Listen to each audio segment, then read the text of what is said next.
You are listening to Faith in the Firehouse. This is a podcast by firefighters talking about Jesus, the fire service, and life around the firehouse, taking a look at things through the lens of the gospel.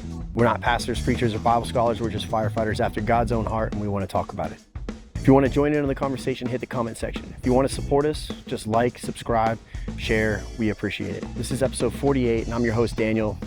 Now, if you're watching this, you'll notice that this isn't my studio. And for those of you listening in, maybe you can hear the birds chirping in the background. So I'm up here in Stone Mountain, Georgia, where this morning a group of us took part in the Golgotha Grind, which was put together by Derek and Paul of the Forged in Darkness podcast. And what an amazing experience it was. I can't put it into words. We shared it live on Instagram, and there's going to be some more content coming from that in the future. And even that's not going to do it justice. So if this is something that you can be a part of next year, I highly encourage you to try and come out and do this. It was awesome.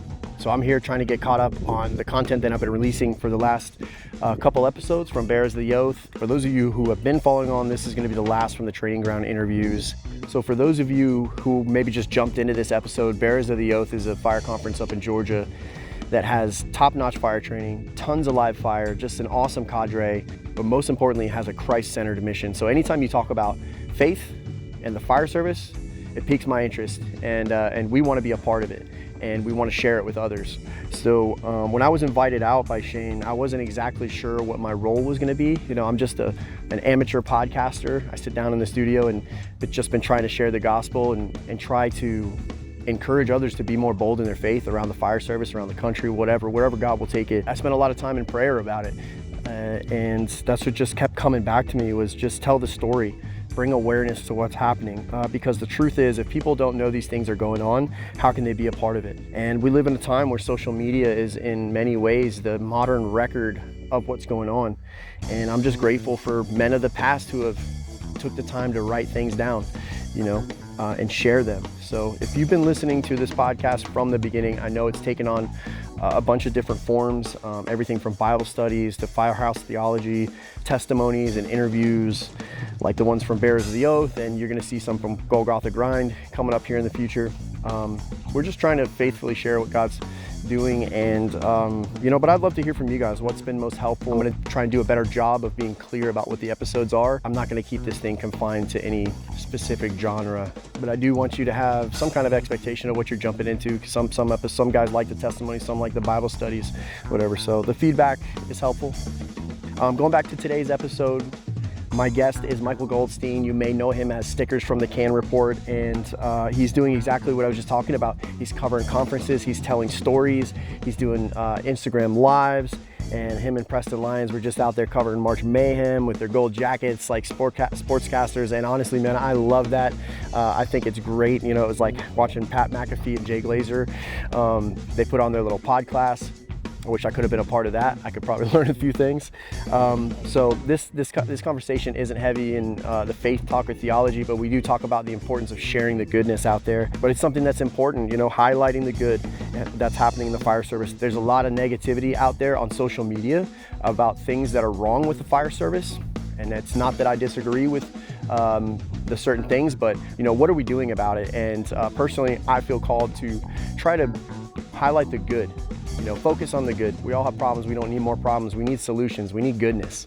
And I'm going to leave you guys with Proverbs 15:30 that says, good news refreshes the bones. So for those of you out there who are in this space, social media, keep spreading the good news, keep refreshing the bones. It keeps me going. Mike, thanks for chatting with me. I can't wait to sit down with you again sometime or link up on your podcast or whatever. For everyone else listening, hope you guys enjoy this conversation. God bless. What's up, guys? I'm here with Mike Stickers Goldstein from the C.A.N report. Dude. My friend. Dude, pleasure to finally meet you. Yes, sir. Yeah, we've connected back and forth on Instagram a couple times. Yeah. You got your thing with the C.A.N report. So awesome to finally meet you. Yeah, we found ourselves in the media sector, as we've been calling ourselves, over here with Josh from Dadgum. I'm gonna try and snack him on here at some point too. And but yeah, I wanted to talk to you on your perspective of doing social media and these kinds of things, and what's the importance of being a digital storyteller in the fire service right now, as Shane Bentley likes to call us? That's a great question, and I love that he labels us as digital storytellers, because that's what we are. Like, we're telling everybody else's story. You know, and it's a great responsibility that we have because we can make them look like crap, or we can make them look like heroes. And, you know, but they don't want to look like heroes. So there's that fine line though, either, because you don't want to over glorify what we're doing. Like for this event, we're here to train and be better. It's not about glorifying anybody else. And it's really just about a brotherhood and a network. But being the digital storytellers is a great responsibility. And honestly, I feel not everybody can do it. And for these conferences, it's really important. Like just getting the opportunity to kind of go in places that some people don't get to go. So like we can go into the building and record some stuff and get that raw emotion from that person who just did that evolution or heard a great presentation that really sat with them. And we can see that emotion and then ask them how they felt. And like I said this morning, to the group, I want you to tell me how you're feeling towards the end of the week. Because we can record what everyone's seeing so everyone can see it, but I want you to tell me your emotions. Good. What are you feeling? So that's our job, is to get that, just like reporters in the world. We want people's emotions, but we don't have to also be intrusive with it. You know, I think as digital storytellers, or as we're doing our walking around, we don't want to be intrusive. Like we got to understand, like just some things, or sometimes people don't want to be on camera and they don't want to be in the limelight. So you got to let them be. Even as somebody who is as pivotal or as inspirational as you are for life, that person might not want to be in the camera. So you have to respect them. So there's that line we have to walk of knowing when we push it too far. Because it's not all about, I gotta make it very clear, it's not about algorithms and likes all the time. You have to have integrity with your posting.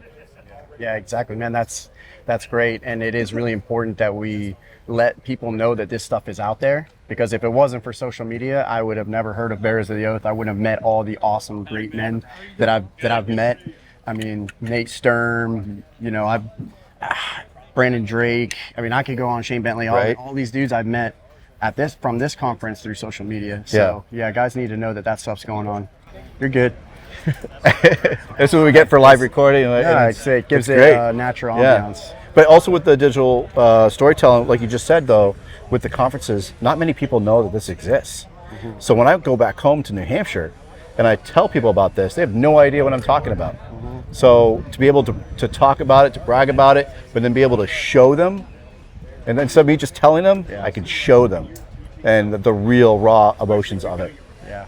Yeah, I had heard of, you know, I know Andy Starnes, Chief Starnes, and about his class, but until I sat in it, like my mind was blown about all the stuff that I learned today, and that's just scratching the surface. So I can't wait to share some of that. You know, I can't share it all. Obviously, we got to try and get out to these classes, but if we can give them enough, give them a little taste of like, dude, what you are missing, because I feel like the more I know when I come to one of these classes, the more I realize like there's so much that I don't know. 100%. And you know, like everyone out here, you know, Bearers of the Oath, we want to uphold that oath, and everybody that comes to these kinds of things, they are what's the word I'm looking for, masters of their craft. You know, it's an art, and this is what we commit our life work to doing. We should be good at it. And it's also the firemanship, and that's what we talk a lot about. And the firemanship is not about what they're doing right now, getting geared up and going inside a burn building, but it's how they're treating each other outside of the burn building, outside of their gear.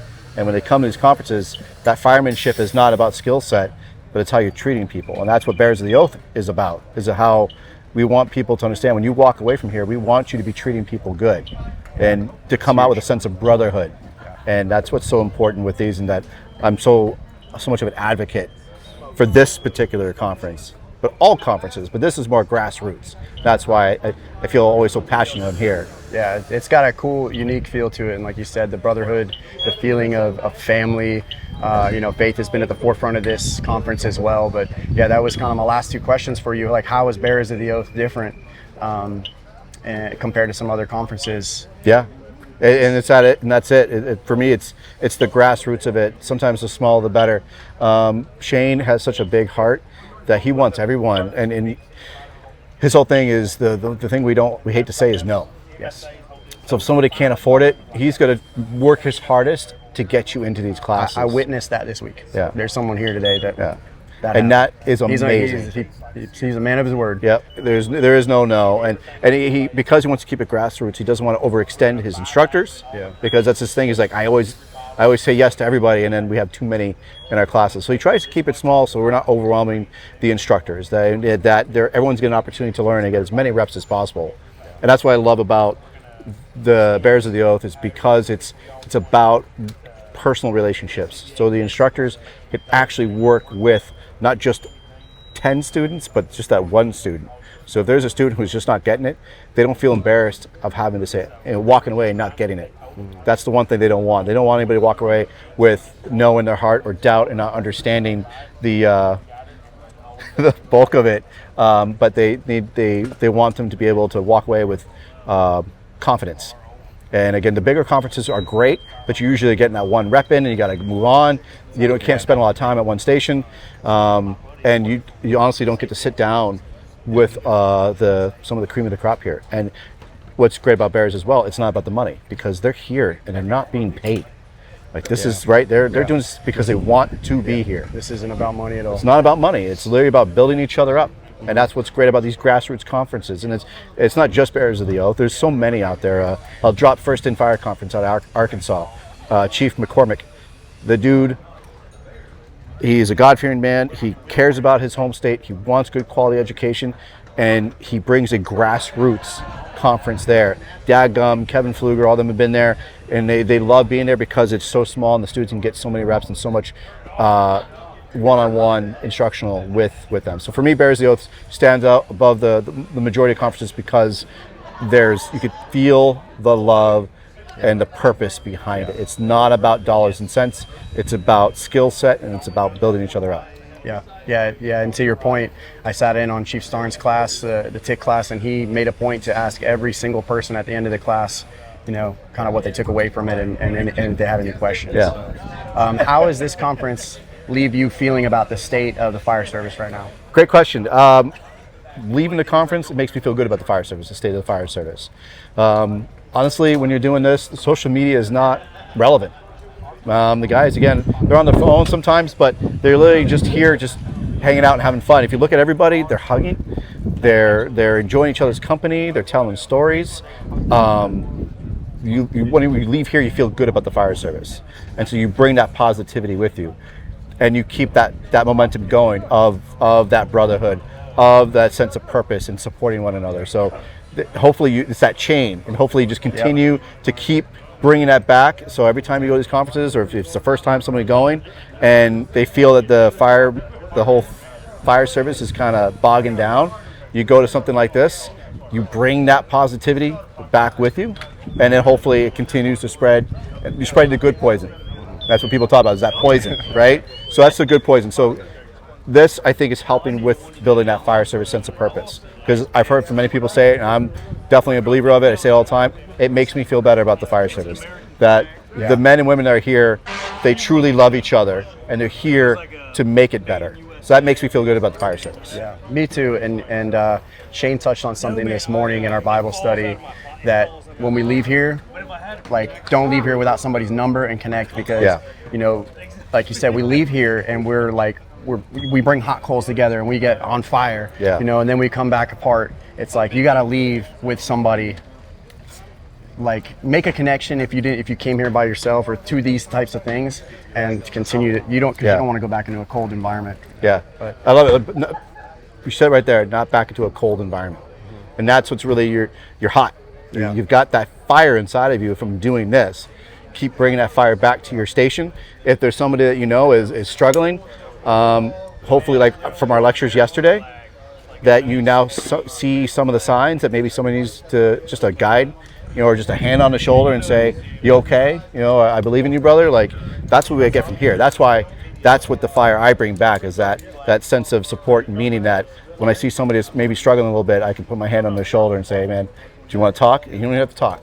I'll just sit with you. And those are the tools I got yesterday. Yeah. Is from those lectures from Corey Thompson and Andrew Starnes and Chris Snow, is that they've learned through their hardships. It's okay to be vulnerable, and we can bring it back to our station, and let people know, like, hey, I'd have rough times. I can see you're having a rough time, and I'm here to help you. Yeah, those lectures were great, and those are going to be available, I believe, on YouTube at some point. And that's another great thing about this conference is, like you said, nothing's about money. Everything's going to be, when you want to come, you want to sit in the classes yourself, but they're putting everything out there that they can to spread these things, because as you hear these guys' stories, and it's like you get to, I don't think anyone's going to get to their end of their career and not have something hard to go through. And in the past, guys, and we're getting better about it, guys have had this attitude that they got to keep to themselves because we all need to look strong. Right. And then you see these guys who are just great firemen out there doing great things, and then you hear their stories. It's encouraging, motivating. It's the alpha male mentality that if you complain, if you show that you're vulnerable, you're going to get that card pulled, the man card, right? And we're always afraid that we're going to get our man card pulled. The hardest of these guys are telling us it's okay to be vulnerable. And honestly, even too, like you said, it's free. Like Andrew Starnes, I'm giving you my presentation about how to, with the thermal imaging class, right? I'm going to send it to you guys. You guys want it? It's here. I'm going to send it to C.A.N, and C.A.N can dissimulate it amongst you guys. That's amazing. Free to use. Because I can't imagine the amount of time, dude, putting all that information into a slide, and the years and years and years and years of his expertise that's incredible. That's awesome. And dude, let me let you get back to the conference, because we could probably sit down for a full length podcast at some point. I'm sure it will. Yeah. It will happen. Yeah. But appreciate you, man. Of course, my brother. Absolutely. That was a good one too. That popped.